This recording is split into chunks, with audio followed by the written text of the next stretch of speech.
Yo, what you lot saying? It's your boy Jibber Boy here, and today what I've got for you, it is the 2015 Formula 1 Spanish Grand Prix for you guys. Now, I'm sorry if I didn't do one for the MotoGP Grand Prix of Spain. For France, I mean, sorry. But I will not do it. I'm sorry about that, but I will do one for Italy next time out. So, yeah, but I will do a quick recap on what happened in France, just to let you, just in case you don't know.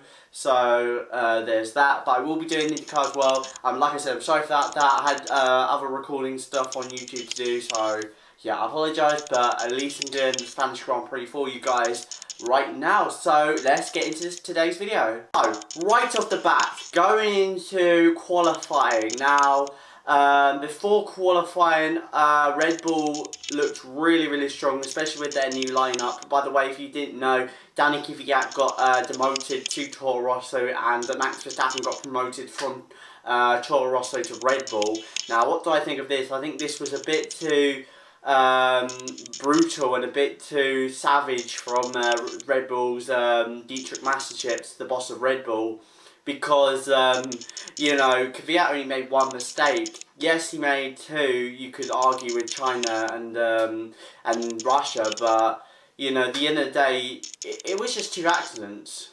Everyone has two accidents. Pastor Maldonado, Roman Grosjean, do you see them getting knocked out of their teams at the next race? No, you don't. Alright, maybe with Grosjean, he didn't race the next race, but that was because of the FIA's decision.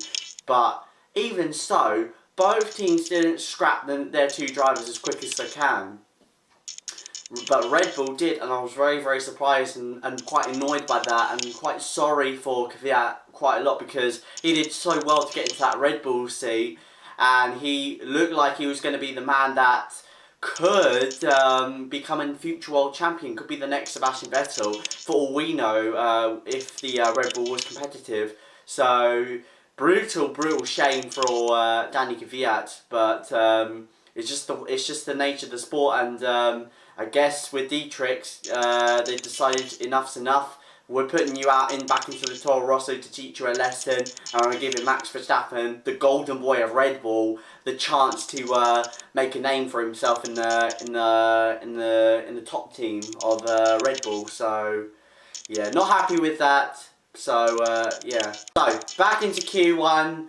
Now, it was a good session. Not much really happened, to be honest, apart from Max Verstappen really lighting up the times, really, to be honest. All throughout the weekend, he had been chipping away on Ricciardo, and actually, on some sessions, was quicker than Ricciardo, his teammate, which was quite surprising, especially as this was his first race with Red Bull. So very great to see Verstappen really get into grips with the new Red Bull. I thought it would take him by like Canada to get him used to the car, but no, it's just taken him like, what, 2 sessions and he's already used to the car. So that's pretty spectacular, to be honest, and really goes to show how special this young kid is to really mount a challenge and actually beat the young Aussie, the veteran Aussie there. So yeah, pretty good stuff from him there, and actually was not far off the Mercedes pace either. So a very good talent to be looking out for the future of F1, of course. So by the end of Q1, it was Jolyon Palmer, Felipe Massa, Felipe Nasr, Marcus Ericsson, Pascal Wehrlein, and Rio Haryanto, the two Manacars, of course. A bit disappointing, particularly for Felipe Massa, whilst Valtteri Bottas, his teammate, did really well and got himself into the top 10. Unfortunately, unfortunately for him, he didn't, and really it was a massive shame, to be honest, especially for Williams, who have been having a sort of mixed season, to be honest, what with the competitiveness of the midfield, to be honest, and really a massive shame. But hopefully they can bring some upgrades, maybe into Canada, I presume, maybe, and maybe they could be really quick, maybe up there with the likes of Ferrari, Red Bull, and maybe of course Mercedes. So yeah, it'd be nice to see Williams in that fight, but at the moment just not really performing up to par with the Ferraris, at least. So. But then going into Q2, we saw a really good lap time being posted in the midway through by Lewis Hamilton, putting in a 21.1 to Rosberg's 21.7.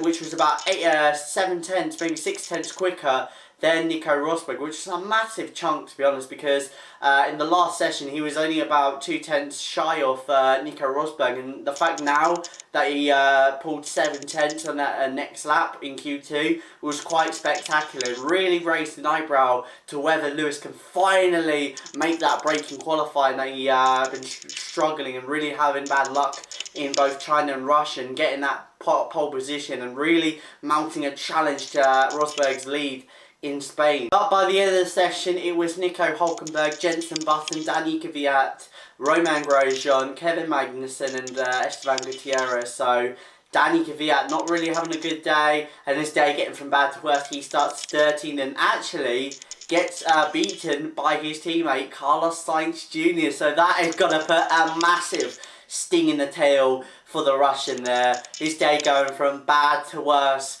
for the young Russian there. And also another thing to point out was that Fernando Alonso managed to get through into Q3, so the first time ever for McLaren Honda, with the partnership of Honda, they managed to get into Q3 for the first time, which is absolutely impressive. Mega job by the McLaren team, especially from the way they've come from, you know.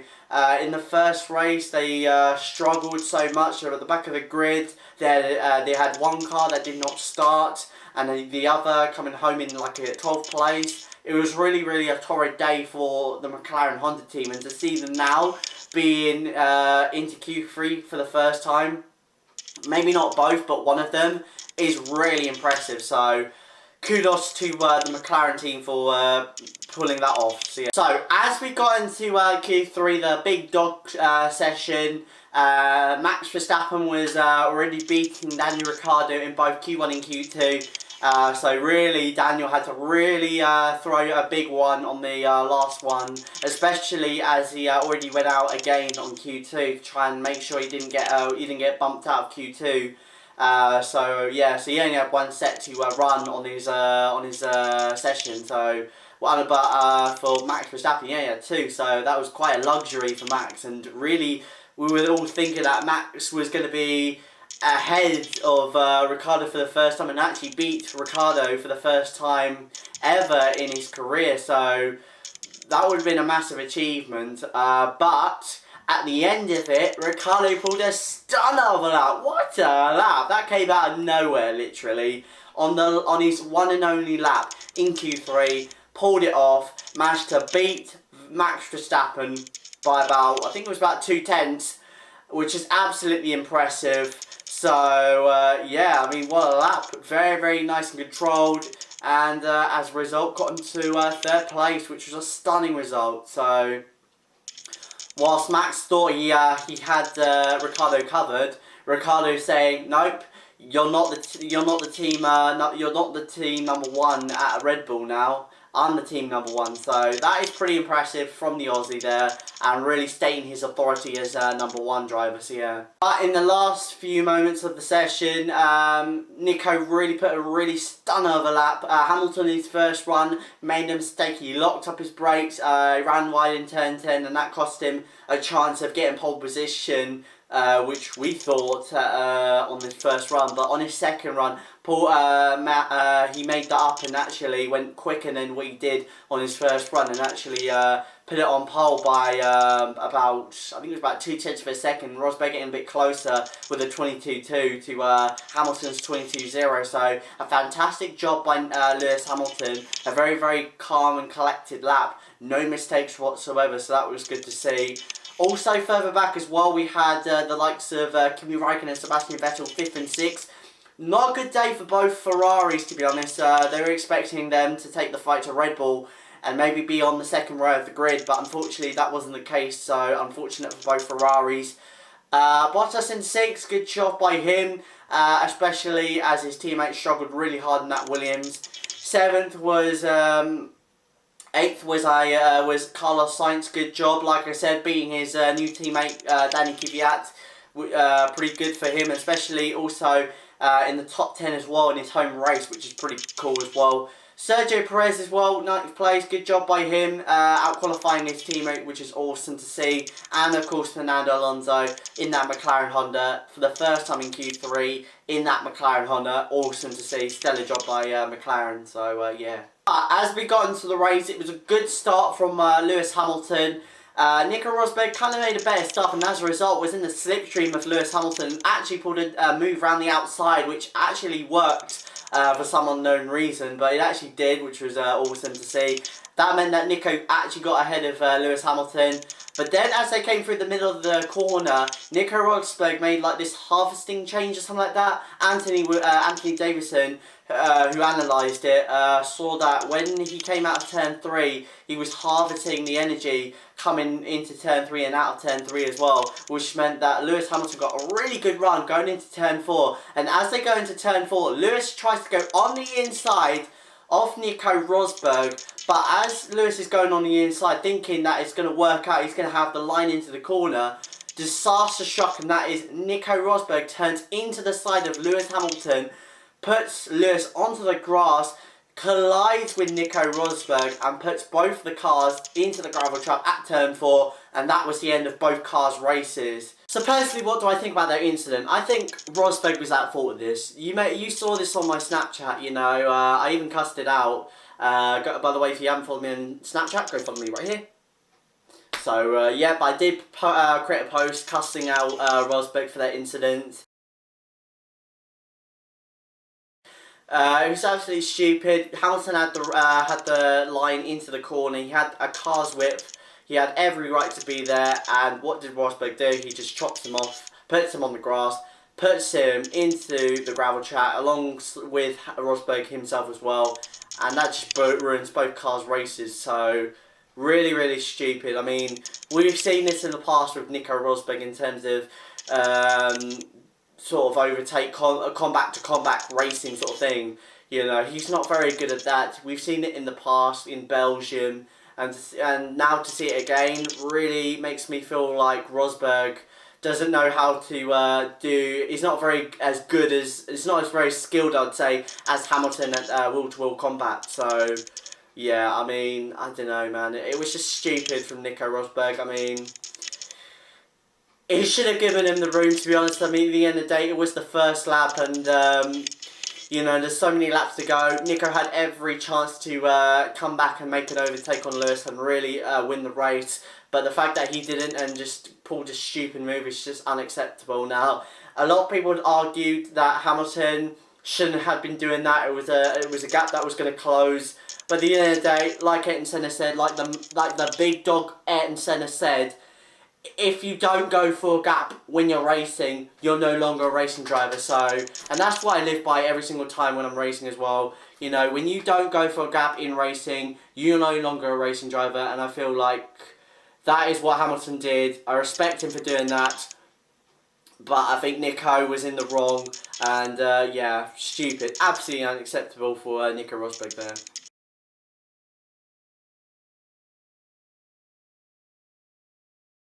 So as a result, with both Mercedes out of the race, that led to both Red Bulls leading the race, which is insane. And Carlos Sainz in third. That was awesome. Carlos Sainz in his home race, third place. Awesome.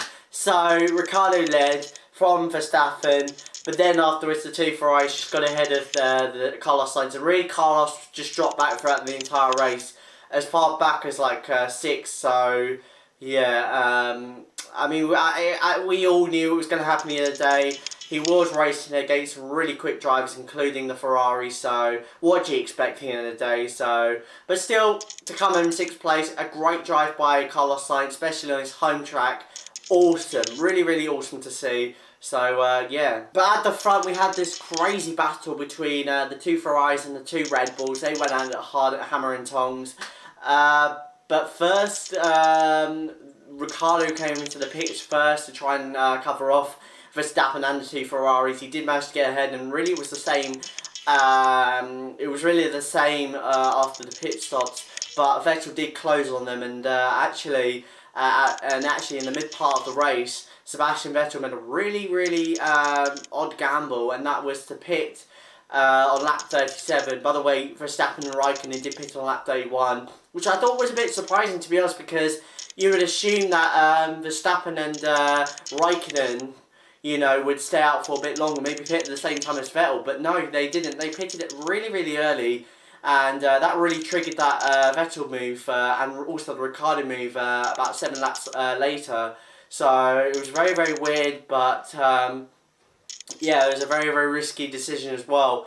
For me, if it was me, I would have done it, but then probably about lap 50, lap 6, I would have pitted for a soft and then gone hammer and tongs to try and catch the leaders and overtake them. So yeah, it was a bit of a risky gamble, especially the length that they had to push it. So yeah. Also, let's not forget the mid-pack as well. We had a lot of drivers battling it really hard, particularly with Gutierrez. Gutierrez saying that he wants to be team leader in Haas from Grosjean's two fifth places at both Australia and Bahrain. So Gutierrez, there were good moves, really, to be honest. I mean, Gutierrez made a stunning move on the inside of Ericsson going into turn 4, and then also another brilliant move, but with a little bit of contact, to be honest. So I don't know what that was all about, the exit of 5. So yeah.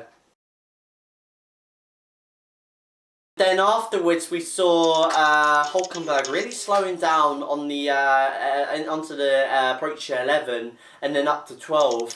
Really slowing down quite a lot. There was actually flames coming out of the back of his car, and he had to stop on the exit of, I think it was 13 before the chicane. So yeah, 13 I believe it was.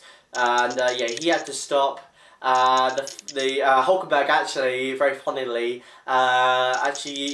used the extinguisher to get rid of the fire instead of the marshals doing it for him, which was quite surprising, to be honest, and quite funny, to be honest. I don't know why the marshals didn't just suddenly quickly go to the scene of the flame, to be honest. But mind you, as they were doing it to begin with, there were massive explosions, like little explosions coming out of the back of that thing. So yeah, once that happened, Hulkenberg just took over and just did it himself. So yeah, but thankfully it didn't turn into a massive explosion like I think it was Heidfeld in 2011 at Hungary, where there was a massive explosion on the side of the Lotus there. So yeah.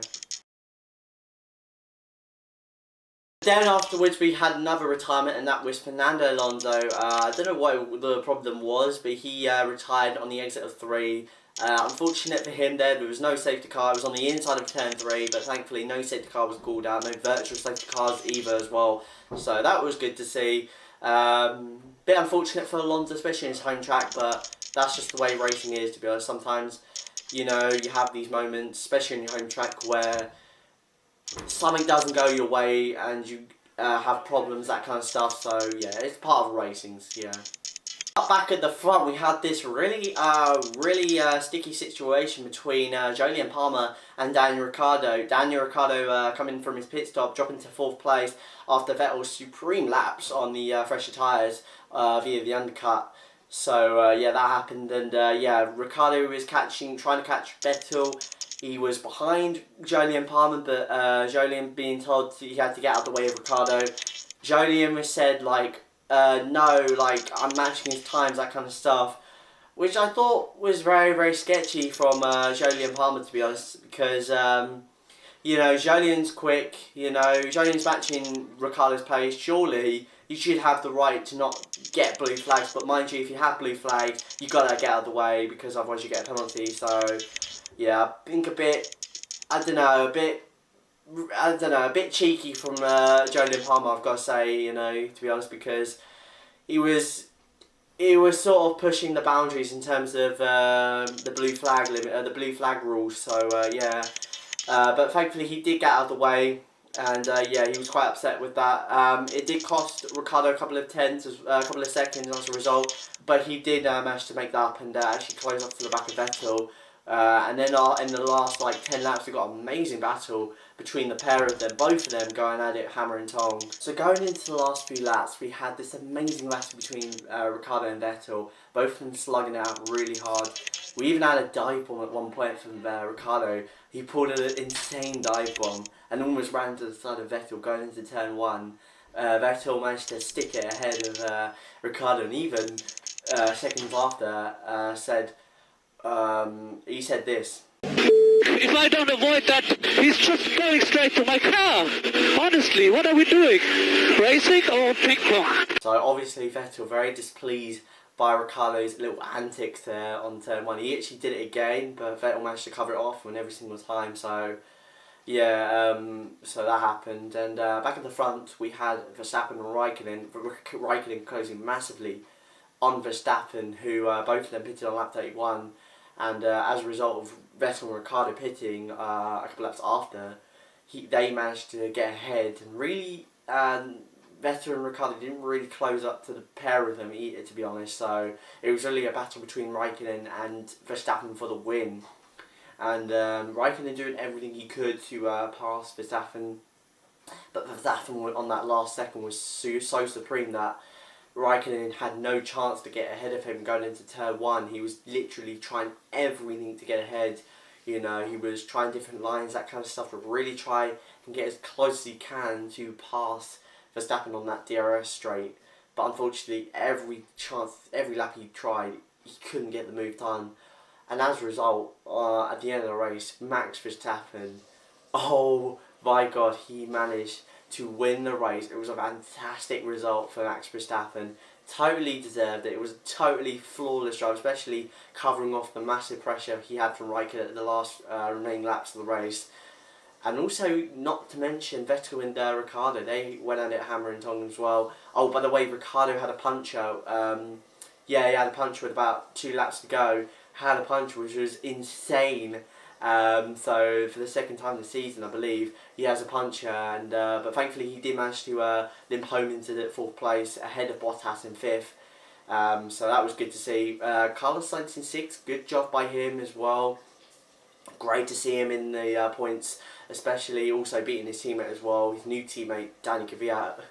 Oh my God, I think Danny, this has probably got to be the perfect way to describe how he's feeling right now after Sainz and Verstappen just molesting the hell out of Danny Kvyat.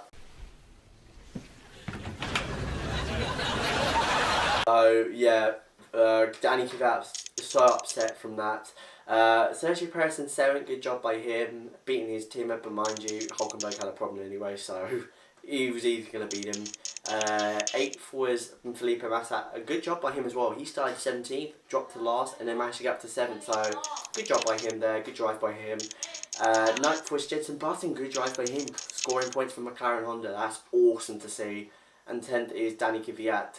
So at least he got points. Which was good to see. But that is it, guys. I hope you guys enjoyed this video. If you did, then make sure to hit that like button below. I'll probably have a bit more videos after this if anything comes out of the Mercedes or whatever, camps, that kind of stuff. Yeah, if anything comes up, I'll let you guys know. But for now, it's been your boy, Jobber Boy. Comment below on what you thought about the race. Was it enjoyable? Was it good? Was it what you thought it was going to be? Was it unsurprising? Was it surprising? So yeah, comment below, like if you enjoyed this video, and subscribe. And I'll see you guys in the next video. And yeah. It's been your boy, Jobber Boy. I'm out. Peace.